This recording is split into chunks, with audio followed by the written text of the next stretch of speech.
Bom dia e bem-vindos a mais um Mercados em Ação do Jornal Económico. No programa de hoje vamos tentar antecipar as próximas reuniões do BCE e da Fed, que os mercados tanto aguardam e vão ter lugar esta semana. Vamos também analisar o petróleo e os dados económicos que estão a sair, tanto na zona euro como nos Estados Unidos. Como sempre, vamos ter os números e os gráficos do Marco Silva. O nosso convidado hoje é Nuno de Sousa Pereira, da 60 Degrees. Nuno, bem-vindo de volta. Obrigado, bom dia. Bom dia. Nuno, começando aqui pela zona euro e pelo BCE, os economistas inquiridos pela Reuters esperam que hajam aqui uma subida de 25 pontos base na reunião desta semana e também, apesar da reunião do próximo mês não estar consenso, também já é esperada aqui uma nova subida em julho. Como é que encaras esta próxima reunião do BCE? O que é que o BCE tem pela frente em termos de decisões e o que é que vai ter em conta aqui na decisão, digamos, de Christine Lagarde e dos governadores?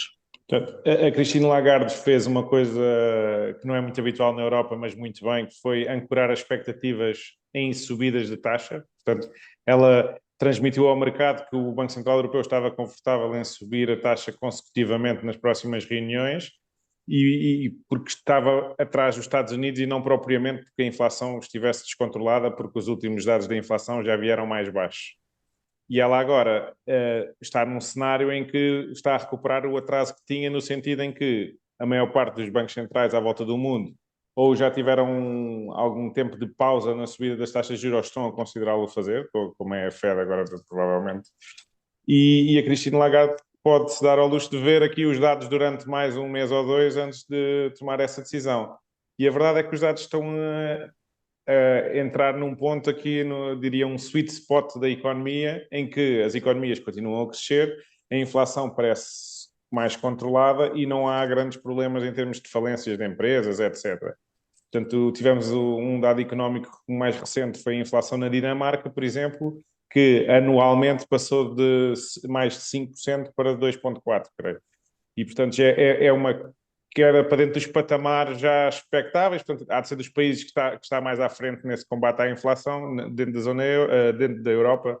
A Dinamarca não é bem zona euro, é um PEC. Mas, portanto, são dados que permitem perceber que há um efeito de abrandamento destas pressões inflacionistas e conseguimos ver isso perfeitamente nos preços das matérias-primas, etc. Portanto, isso vai permitir ao Banco Central Europeu mais uma vez ter aqui algum tempo para voltar a fixar as expectativas e gerir aqui as expectativas com base nos dados. Nuno, a questão é que, apesar de tudo, as expectativas dos consumidores para os próximos 3 anos ainda colocam a inflação acima dos 2%. E isto estamos a falar em 3 anos com inflação acima dos 2%, para além do tempo que já tivemos, não é? Pois. O que é que achas que isto poderá significar em termos de, não só de política monetária, mas para a economia em si? Estaremos aqui a criar um novo normal em que eventualmente a inflação poderá ser um pouco acima dos 2%? Sim, vamos lá ver, eu penso que não há problema nenhum, não é? Portanto, uma vez que a taxa de juros está num nível de equilíbrio mais elevado, portanto, a taxa terminal pode ser mais 0,5%, mais 1%, mas já estamos num nível de equilíbrio que não é o zero, o que dá algumas ferramentas em caso de haver uma recessão, os bancos centrais poderem utilizar a política monetária para aliviar esses problemas, ou em caso de haver um descontrole novo da inflação, voltar a patamares mais elevados de 5%, 6% de taxa de juros, que historicamente é perfeitamente normal. E, portanto, estamos numa zona da taxa de juros que é mais confortável para os bancos centrais porque tem uma ferramenta para gerir e não estão encostados a uma fronteira que é o zero. Agora, a verdade é que os custos laborais, quer nos Estados Unidos, quer na Europa, estão acima os aumentos dos custos laborais estão acima dos 4% year on year e, portanto, a pressão via aumentos de salários na componente dos preços deve-se manter durante os próximos tempos, até porque os acordos laborais são negociados para períodos de 2 a 3 anos, mas, por outro lado, para já temos as matérias-primas muito mais deprimidas, portanto, não só no complexo energético como o petróleo e o gás natural, mas mesmo os materiais base, o cobre, que é muito associado a ser um barómetro da economia, etc., continuam em valores baixos e em queda. E, portanto, não havendo falências no lado das empresas, nem havendo problemas bancários, diria que a economia tem aqui um espaço para se otimizar em termos do custo de produção apesar de ser com salários mais elevados. E, portanto, isso vai também permitir que o consumidor seja mais resiliente, quer ao nível do consumo, quer ao nível de não haver problemas de crédito das casas, do crédito pessoal, etc. E, portanto, creio que nesta altura temos aqui a passar aqui um verão que vai ser um verão mais calmo nessa componente de novidades económicas ou eventuais problemas. O que é que esperas que saia aqui do discurso da Christine Lagarde? Mais pessimismo, uma postura mais hawkish, ou pelo contrário, poderá sinalizar aqui aos mercados que a tal pausa depois de julho pode estar a vir a caminho, ou então Sim. ainda vai fazer aqui algum poker face, aqui algum bluff para não Pois, tentar. eu acho que ela não vai marcar uma data para a pausa, digamos assim, mas que vai dar a entender que o Banco Central Europeu vai acompanhar a tendência do resto dos bancos centrais a nível mundial. Tivemos agora os únicos pontos assim contrários foi a subida surpresa no lado da Austrália e do Canadá, portanto que já estavam na tal pausa e que agora fizeram uma subida surpresa nas taxas de juros. E portanto, lá está. A taxa de juros vai ter aqui um comportamento mais dinâmico consoante os dados e umas vezes vai subir inesperadamente 0,25, outras vezes vai cair de 0,25 a partir do momento em que atingirmos o tal platô de equilíbrio. Na Europa, lá está, como partimos em atraso, ainda não estamos nesse platô, e ainda há aqui uma série de efeitos que ainda vão demorar a ser integrados, que é, por exemplo, há muita gente que ainda tem o crédito de habitação com o Euribor a 12 meses e está a refixar de uma Euribor negativa para uma Euribor agora para 4%. Portanto, há uma adaptação contínua de muitas famílias todos os meses que estão a sofrer o seu impacto mensal e se calhar estão um bocado desligadas desta realidade mais financeira que nós falamos aqui nesta indústria, não é? E isso pode ter impacto depois em algumas famílias ou em algumas empresas em particular. Mas a economia como um todo não parece estar a dar sinais de ter um problema de crédito. E apesar dos níveis de crédito estarem elevados, as taxas estão a subir, mas, e ter sido rápido, mas o ter sido rápido implica para quem está a fazer refinanciamentos agora. Quem tem refinanciamentos a prazo, digamos assim, a 2, 3 anos, 5 anos, como as empresas têm, vão gradualmente incorporando esse preço mais caro do dinheiro na sua estrutura de custos e isso parece estar a funcionar neste momento. Mas não vês aqui o potencial, porque eu sinceramente não consigo ainda encaixar o facto de termos aqui uma subida repentina, tanto nos Estados Unidos como na Europa, especialmente aqui na Europa, somos um pouco menos flexíveis, repentina dos juros, e que isto não tenha um impacto. Para já parece que não está a ter um impacto na economia, nas empresas, nas famílias e nos Estados também.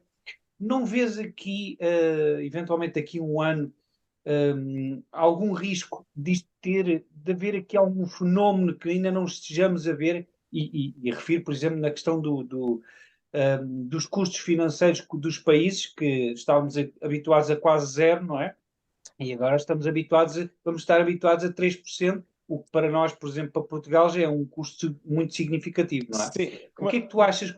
Achas que vamos conseguir passar por isto pelos pingos da chuva? eu acho que há aqui uma realidade, o tal risco que tu estás a dizer existe, não sei bem onde é que pode vir, durante algum tempo pensei que pudesse ser um segundo pico da inflação que levasse a quê? Os mercados, a expectativa de taxa de juros de mais médio e longo prazo subisse, porque a verdade é que temos as Euribors a um ano, por exemplo, perto dos 4%, mas Portugal, até 5 anos de vista, financia-se a 2,6%.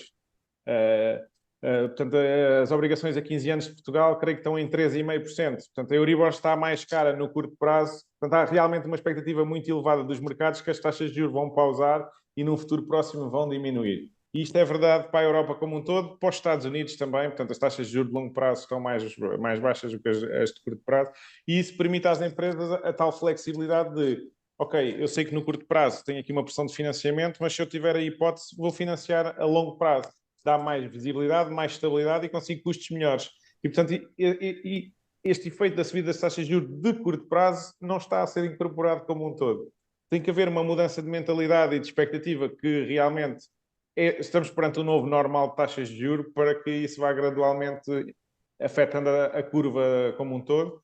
E aí sim, gradualmente a economia poderá incorporar esses custos. Agora, assim, repentinamente, ou há um choque de repente um governo não ter alguma dificuldade financeira, ou pronto, há sempre estes casos de poder haver um conflito, uma coisa assim deste género, ou então dificilmente vai haver um choque imediato, porque o mercado está a sair de uma mentalidade dos últimos 12, 18 meses em que realmente poderia haver a tal segundo pico da inflação, descontrole no aumento dos salários ou problemas de crédito nas empresas e está-se a perceber que se calhar isso não está a acontecer e, portanto, ainda estamos num risk-off, digamos assim. O mercado está-se a perceber que não é preciso incorporar tantos fatores de risco e por isso é que as ações têm estado a subir como têm e portanto, os mercados parecem alegremente durante 2023. Aqui, Nuno, só para terminar aqui a primeira parte, a economia da zona euro entrou em recessão técnica no primeiro trimestre, 2 trimestres consecutivos com uma ligeira queda. Acreditas que esta tendência possa continuar e possa vir a agravar-se? Assim, a zona euro é muito heterogénea, não é? E, portanto, o que nós vemos é que as principais economias, a Alemanha, a França e a Itália, estão a enfrentar desafios muito particulares de cada um. E, portanto, a Alemanha é mesmo o país do G7 que tem piores perspectivas económicas para os próximos 12 meses. E, portanto, existe aqui um período de adaptação, especialmente nos salários mais altos. Na Alemanha funciona muito por grupos de indústria, portanto, e há uma deslocalização de alguma produção para outros países da Europa. As empresas têm estado a adaptar a este contexto global em que tinham muita produção, se calhar, na China e agora estão a diversificar. Portanto, a Alemanha está aqui na digestão de uma série de problemas, incluindo a autonomia energética, etc., que estão a fazer com que a Alemanha passe aqui num período de acalmia. E isso tem impactos na União Europeia e na zona euro como um todo, porque a Alemanha representa uma fatia muito grande da economia europeia. Mas é uma recessão está a passar, ou seja, o que eu sinto é que os consumidores estão a passar entre os pingos da chuva da recessão, para usar aqui a expressão do Marco, porque nós vimos realmente um abrandamento, por exemplo, na compra de automóveis, nas vendas a retalho, mas isso parece estar agora já a ser digerido e já temos visto nos últimos dados um aumento outra vez destas métricas. Portanto, creio que é uma recessão, o termo técnico é mild, que é assim muito fraca, e que vai permitir que, se calhar, a população no geral não se sinta um grande aperto ou uma chamada crise em que vivemos permanentemente em Portugal, não é? E, portanto, isso poderá fazer com que a Europa saia aqui depois numa alternativa, por exemplo, de reconstrução da Ucrânia, em que a Europa vai ter uma grande preponderância industrial, etc., e que possa haver até aqui um ano dourado ou 2 anos dourados de produção industrial. Obrigado, Nuno. Vamos agora para um breve intervalo e regressamos já.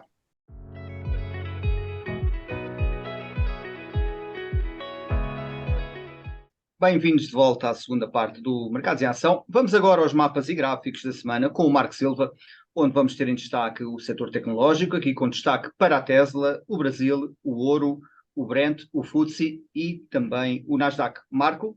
Obrigado, André. A semana passada foi mista, não teve a predominância das tecnológicas como tem ocorrido, e como podemos ver aqui no mapa, temos aqui inclusive as principais tecnológicas com alguma correção, com destaque, no entanto, para a Tesla com uma valorização muito substancial.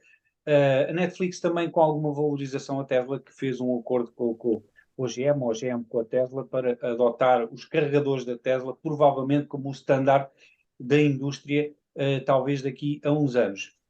Mas, portanto, de resto aqui as industriais fizeram um catch-up, portanto, estão aqui a jogar à apanhada com as tecnológicas e tiveram um comportamento melhor que o Nasdaq.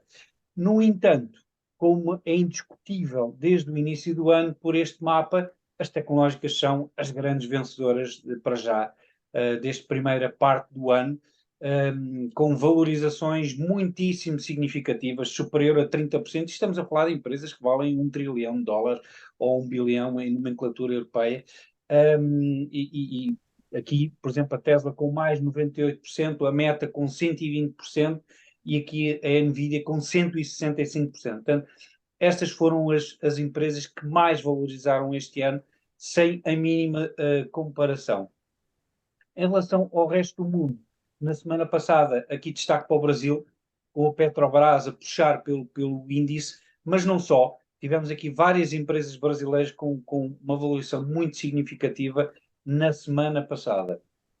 Em relação aos setores e aos mercados, nada de muito significativo, com exceção aqui dos mercados desenvolvidos, com alguma correção em relação aos mercados emergentes, e a Europa ligeiramente pior que o mercado norte-americano. Em relação aos gráficos, começamos com o ouro. Nós temos vindo a seguir aqui o ouro em termos semanais. Este canal ascendente tem aqui potencial para ser quebrado em baixa. Esta semana vai ser muito importante. Caso quebre em baixa, podemos ter aqui o teste da média móvel nos $1.890 por onça. Reparar aqui que este máximo já não conseguiu atingir a parte superior do canal, portanto o ouro tem aqui alguma perspectiva de correção negativa, mas precisa primeiro que nada quebrar em baixa esta linha inferior. O Brent que já esta semana testou esta linha de tendência que está a agir como suporte nos $72,5 por barril, no Brent, vamos ver se realmente consegue resistir ou se quebra. Isto é uma correção, não obstante os avisos da Arábia Saudita e o corte da produção pela Arábia Saudita. Portanto, o Brent para já com uma tendência negativa. A Goldman Sachs também cortou as previsões do Brent para o resto do ano em $5 por barril.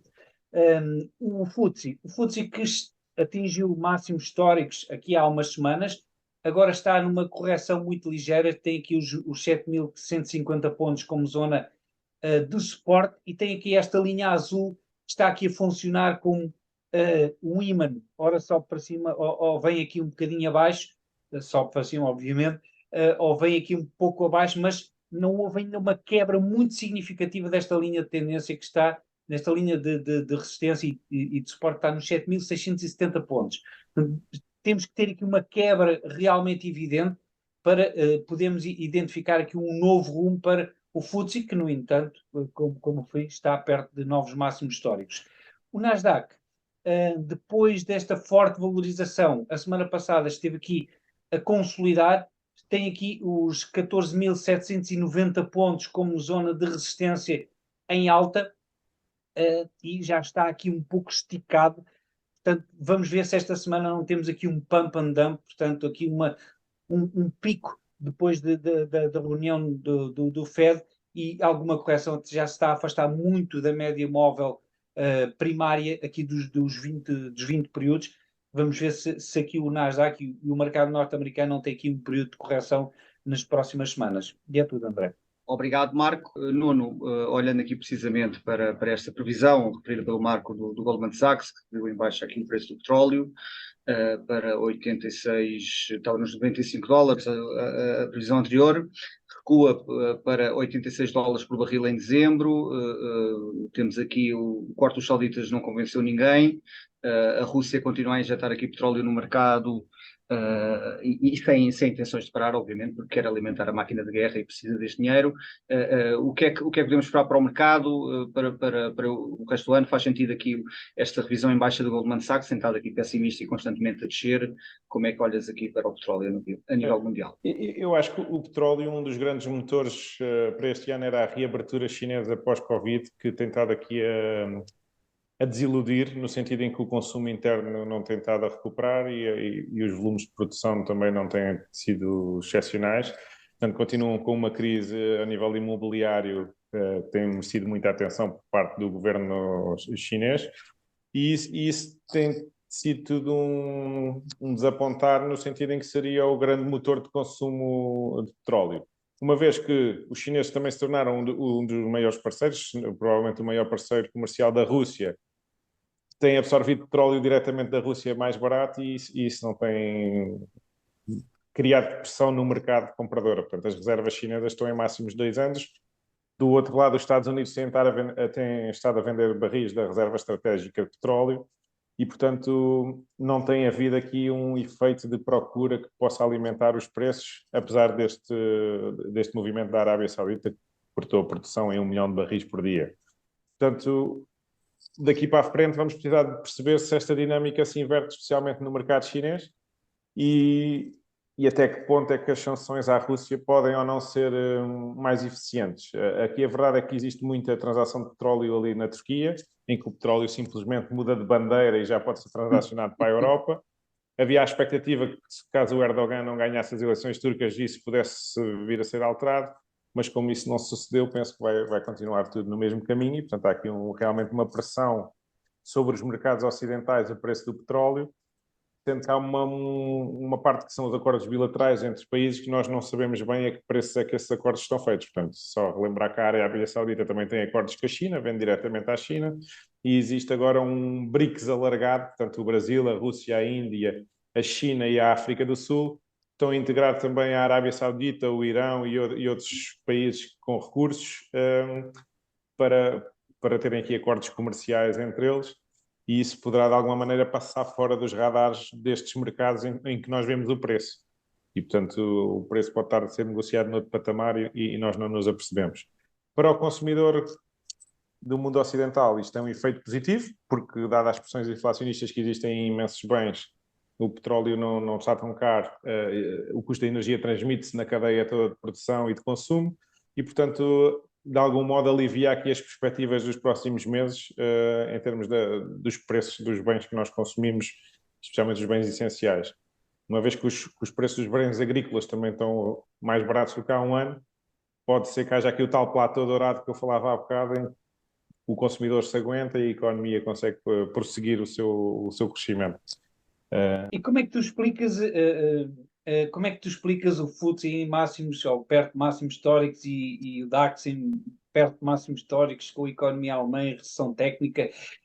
Isto é otimismo a mais? É influência da inflação também nos índices, que obviamente que dá aqui uma ajudinha? Como é que nós conseguimos explicar índices em máximos ou muito perto de máximos com a expectativa daquela recessão que nunca chega,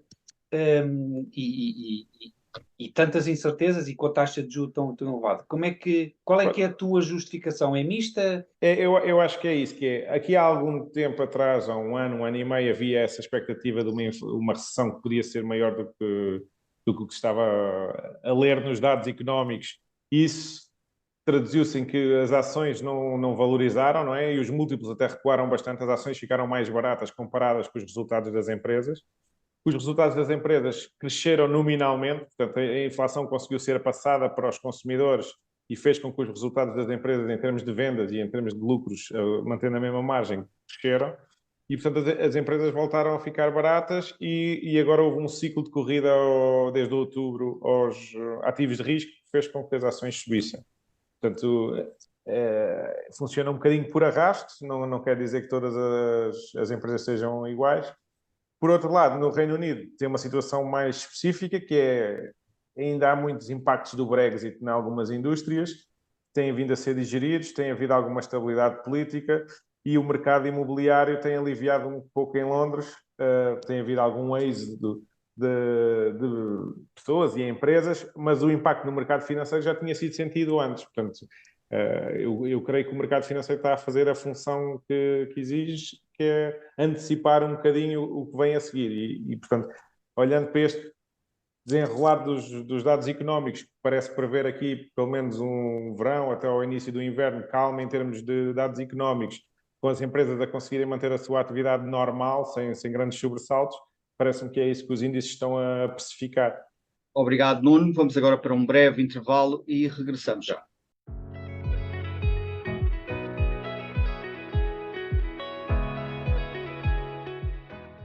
Bem-vindos de volta à terceira e última parte do Mercados em Ação, como habitualmente. Vamos começar pelo número da semana, que refere-se à entrada da zona euro em recessão técnica, leve, uma quebra de 0,1% nos 3 primeiros meses do ano face ao trimestre anterior, onde também já tinha registrado igual quebra. Este pode ser o início, ou um sinal de alerta, ainda que ténue, mas que o pior ainda poderá estar para vir. A Alemanha, o motor da economia da zona euro, também está em recessão técnica e a Irlanda, por exemplo, contraiu 4,6% no primeiro trimestre.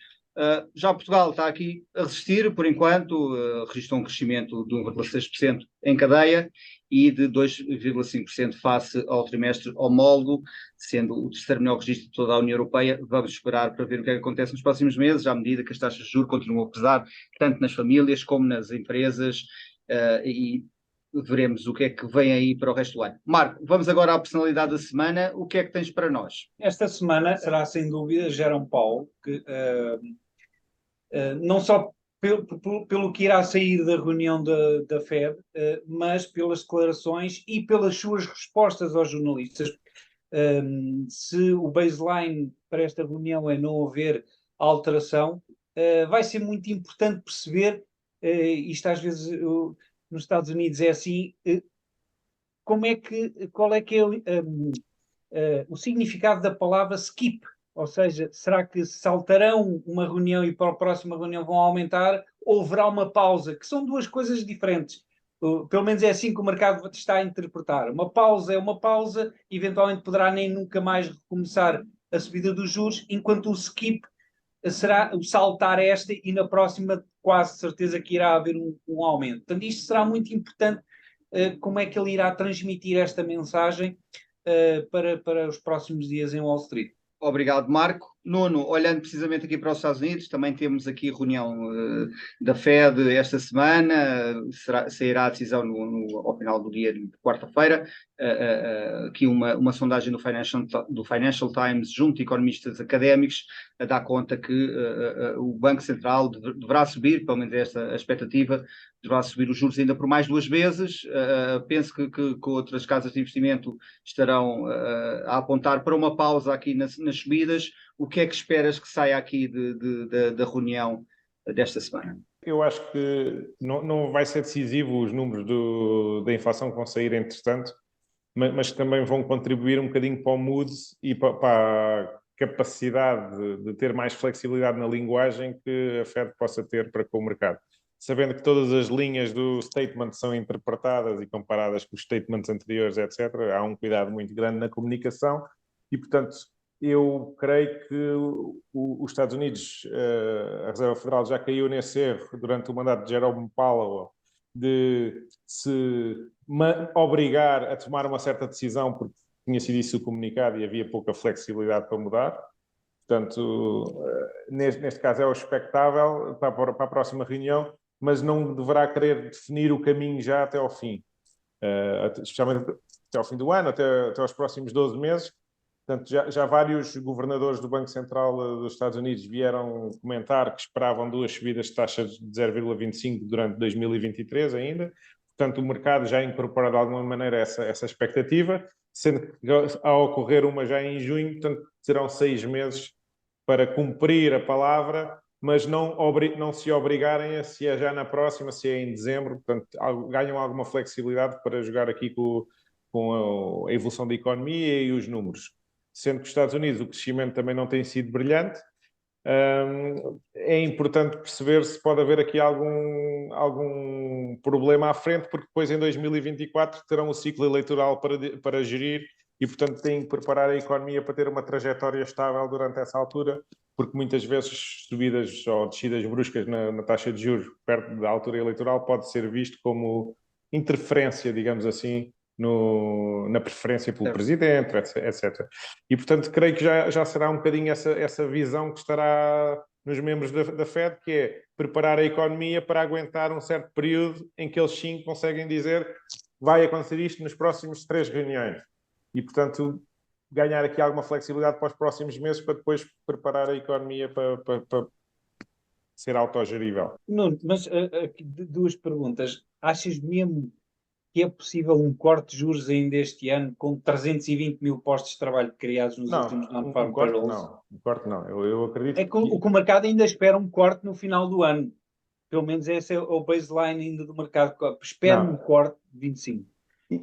Isso não acredito, até porque, lá está, com as mercadorias, o preço das mercadorias, e podemos ver, é expectável que o índice de inflação continue a cair nos próximos meses, porque o índice de preço dos produtores também tem vindo a cair, portanto, normalmente está um bocadinho à frente do que acontece depois aos produtos para o consumidor final, e, portanto, com a inflação controlada, a economia em pleno funcionamento, que é o que tu estás a dizer, com uma empregabilidade bastante elevada e a gerar postos de trabalho, etc., há o risco de voltar a sobreaquecer rapidamente. E, portanto, eu acho que nem para um lado nem para o outro eles vão querer comprar aqui algum espaço para ver como é que as atuais condições estão a atuar no desenvolvimento económico. Não acredito muito na descida só pela descida. Portanto, o Banco Central não tem interesse nenhum em descer só porque sim. E quais é que são as tuas perspectivas para as empresas, para os índices e, nomeadamente, para as avaliações, tendo em conta que as perspectivas para já é de uma redução dos earnings. Como é que tu achas que isto tudo vai cozinhar este bolo, que earnings mais baixos e, no entanto, o Nasdaq e o S&P 500 claramente em máximos do ano?